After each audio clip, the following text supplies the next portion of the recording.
2021笔电市场在荧幕上迎来了不小的改变。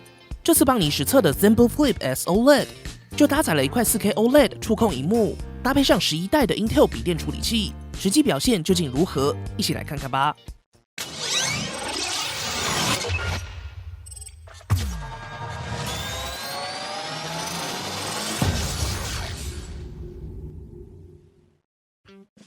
我们一样先来看外观。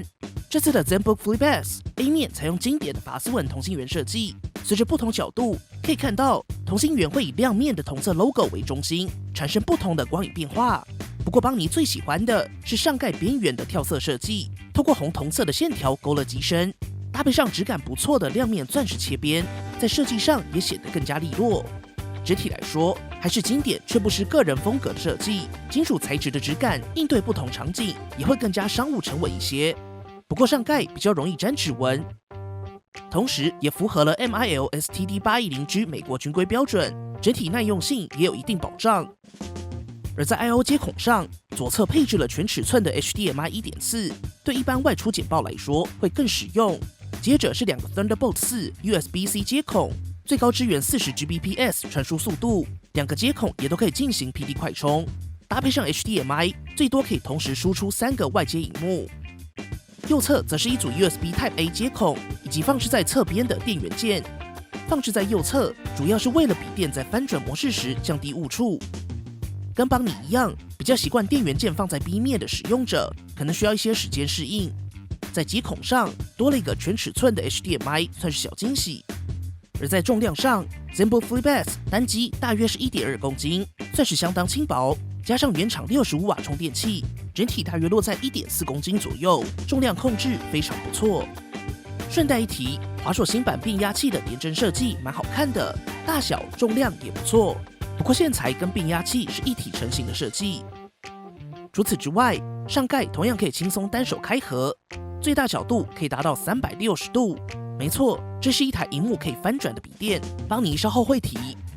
打开后，我们接着看到 B 面。B 面覆盖了一整片的玻璃，一体性还是非常不错。采用 Nano Edge 3侧窄边框设计，顶部有 Windows Hello 脸部辨识模组，弱光之下也可以成功脸部辨识。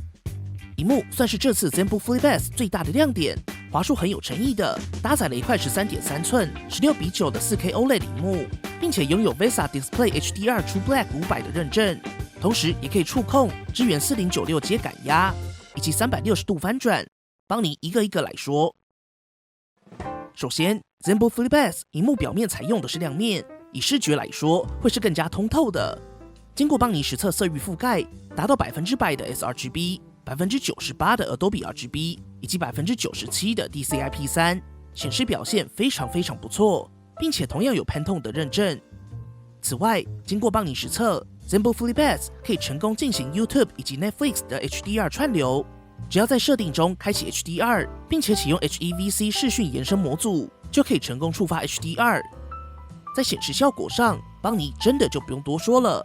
ZenBook Flip S 这块 4K OLED 在显示效果上明亮通透，色彩也是饱满自然，在动态对比上也会是有感提升。而在萤幕亮度部分，邦尼实测室内最大亮度表现不错，落在330到460尼特左右，可以应付大部分使用场景。整体来说，这块萤幕可以说是目前同样定位机种中非常优秀的萤幕。同时，翻转模式也带来了一定的实用性。以这块漂亮的 4K 萤幕来说，邦尼认为就非常有用了。这块萤幕拿来追剧真的不错，也可以取代那些想买平板、单纯想追剧的使用情境。以翻转的使用情境来说，大致可以分成4个模式。第一种就是一般的笔电模式，立起来更方便多人一起观看的分享模式，或是帐篷模式。当然，还有大家比较熟悉的平板模式。针对不同情境，可以根据需求自由翻转最适合的角度使用。最后，邦尼想多聊的是，今年应该可以说是笔电市场在萤幕上有感改变的一年，主要是笔电用的 OLED 萤幕供应逐渐进入市场，并且覆盖到更多产品线上。以华硕 ZenBook 系列笔电来说，除了邦尼手上的 ZenBook Flip S 用上 4K OLED 外，在比较亲民的入门机种上，例如一样可以翻转的 ZenBook Flip 13 OLED， 或是搭载 AMD 处理器的 ZenBook 13 OLED， 都用上了 Full HD 的 OLED 面板。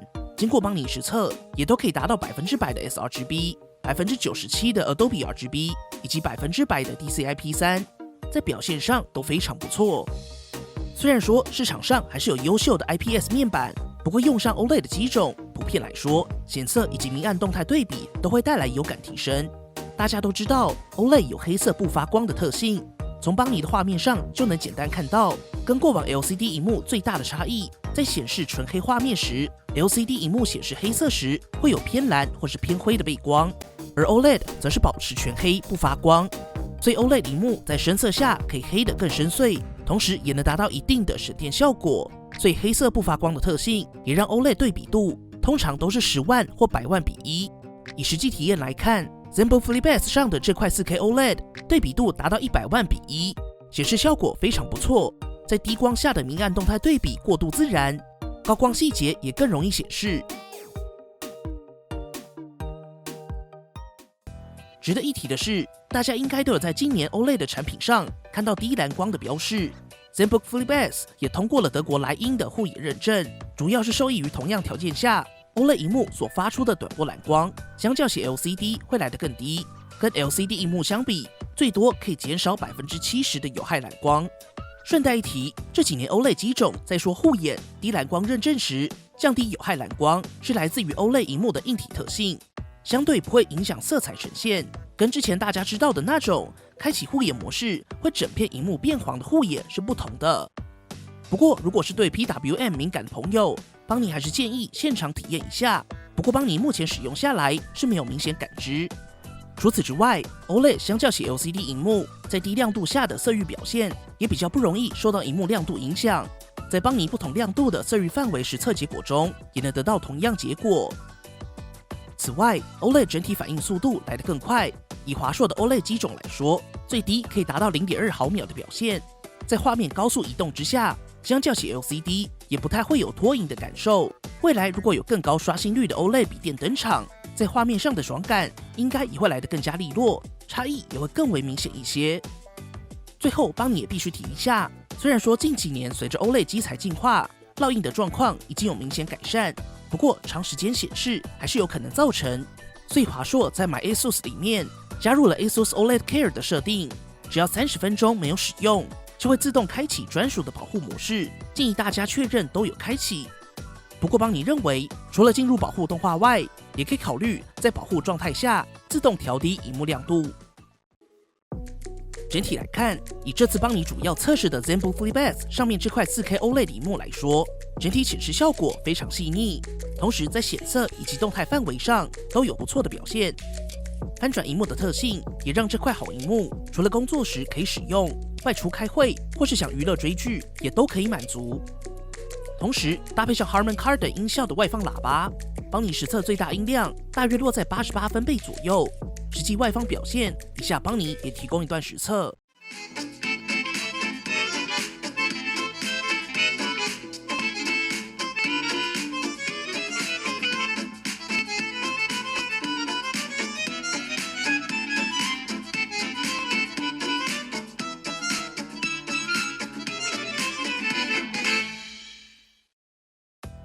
接着看到 C 面，整体设计相对紧凑一些，不过 C 面边缘的红铜色钻石切边质感还是不错。重点是右侧多了一排放入输入按键，不过邦尼最喜欢的部分是上部预设好的快捷键，例如 F9 可以直接锁定萤幕，对需要快速关闭萤幕的状况多了一个选择，也可以快速截图、开启买 ASUS 等等。而在键盘上拥有3段背光，手感上就是薄膜，整体表现中规中矩，触控板手感滑顺，算是不错的。搭配 ErgoLift 萤幕轴承设计，在打开萤幕的同时，机身也会随之升起，让键盘的角度更适合打字。同时，触控板右上角的 icon 可以开启 Number Pad 虚拟数字键盘，左侧 icon 则可以调整亮度。从左上角往右下滑动，则是可以快速开启计算机。顺带一提，在开启虚拟数字键盘时，也可以继续使用触控板。而在效能上 ，ZenBook FlipS 拥有 Intel 的 Evo 认证，邦尼手上的 ZenBook FlipS 搭载 Intel 第11代 i7-1165G7， 搭配全新的 Intel Iris Xe 内显。记忆体部分采用 LPDDR4X 4266 MHz 16GB onboard， 储存空间则是搭配 1TB 的 PCIe SSD。接着我们直接执行 3D Mark TimeSpy 20轮压力测试。在散热性能上，在20轮测试后，机身最高温度落在42度左右，键盘区域最高温则是落在大约37度左右。整体来说，在重度负载之下，温度表现还算不错。而在实际性能上，随着几次的韧体更新，目前 Iris Xe 整体表现也更稳定一些。在 3D Mark TimeSpy 中，搭载 i7-116G7 的 ZenBook FlipS 拿下了1602分。以下邦尼也提供 Firestrike 以及 Wildlife 测试结果供大家参考。这边邦尼也稍微提一下，虽然说11代 i5 跟 i7 都是搭载 Iris Xe， 不过 i7 版本是96个 EU， 而 i5 版本则是80个。虽然 ZenBook 本身定位还是商务，但这代的 Iris Xe 整体来说表现还真的算不错，玩一些非重度游戏也能顺跑。Cinebench R23 单核1404，多核4127。而若是以偶尔拿来剪片的状况下，在 UL Procyon 的 Premiere Pro 影音编辑测试中 ，i7-116G7 则是拿下了2233分。最后帮你也测试 Intel 11代 i7-116G7 搭配 Iris Xe 在 Premiere Pro 2020中的实际表现。测试项目一样分成一般剪辑以及重度剪辑进行测试。首先是一般剪辑需求的测试，采用总长10分钟 4K 影片，并且经过简单调色及混音，符合大部分使用者需求。最后选择 Premiere Pro 预设的 YouTube 4K 进行输出。首先看到 i7-116G7 对比上代 1065G7， 输出时间几乎是快了2倍，省下了47%的时间，也就是省下13分左右。接着我们实测重度剪辑，将会以邦尼这类高效能需求的使用情境出发，测试内容通过 Premiere Pro 的 Dynamic Link 串接 AE、Photoshop 进行总长15分钟左右的全 4K 素材剪辑，将会有不少 AE 动画素材、调色、混音及多轨剪辑也会来得复杂一些。在重度剪辑中 ，i7-116G7 相较起上代 1065G7 进步还是巨大的，省下了39分钟。整体来说 ，Intel i7-116G7随着 Iris Xe 的提升，在重度剪辑的表现上，相较起上代快了50%左右。以时间来看，就是快了将近40分钟。不过对重度剪辑来说，在负载上还是比较高的。重度使用需求的朋友，还是建议朝向效能笔电选择，毕竟都说是重度剪辑了，自然不是轻薄笔电的主战场。但整体来看，随着 Iris Xe 的推出，11代的 Intel i7-116G7 整体提升还是比较有感。续航力部分 ，ZenBook FlipS 采用67瓦时电池，在邦尼的续航力测试中，实测在60尼特的萤幕亮度下，连续播放 Full HD 影片1个小时，耗电量16%。而在 PC Mark 时现代办公的电力续航力测试中，同样将萤幕亮度固定在60尼特，最终拿下了9小时1分钟。以轻薄笔电来说，算是中规中矩，但如果是在外使用1天的文书处理，应该没有太大问题。在充电测试中，邦尼实际使用原厂随附的65瓦充电器，1个小时可以充满69%，充满90%则是花费了1小时18分。涓流充电的时间比较长，最终完整充满耗时2小时19分，不过1小时可以充满70%左右，也还算不错。顺带一提 ，ZenBook FlipS 也支援 WiFi 6。最后，邦尼也提供所有跑分结果供大家参考。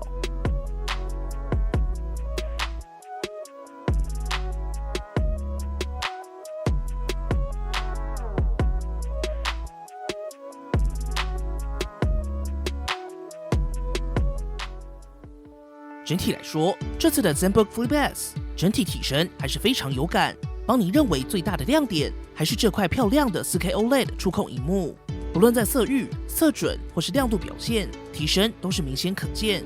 此外 ，ZenBook FlipS 也可以支援 HDR 影音串流，搭配上可以翻转的萤幕设计，对近期大家宅在家的生活形态来说，ZenBook FlipS 能够很好的覆盖不同使用情境。尤其拿这块 4K OLED 来追剧，整体动态对比表现爽感真的很高，尤其在暗部也有非常不错的细节保留。而 OLED 硬体特性也让这块萤幕拥有低有害蓝光以及更快的反应时间。不过邦尼想多提的是，如果预算没有这么高，但也想体验一片好的 OLED 萤幕，也有邦尼稍早提到的 ZenBook 13 OLED， 搭载了 AMD 平台的 Ryzen 7 5700U， 搭配上 Full HD 的 OLED 萤幕，以及 ZenBook Flip 13 OLED 可以选择。两款笔电的价位会更亲民一些，可以依照预算选择。邦尼也蛮肯定这次的 OLED 萤幕覆盖到更多不同定位的机种，在选择上也更弹性。好啦，本期节目就先到这里。如果还有任何邦尼没测到，或是任何问题，欢迎底下留言一起讨论。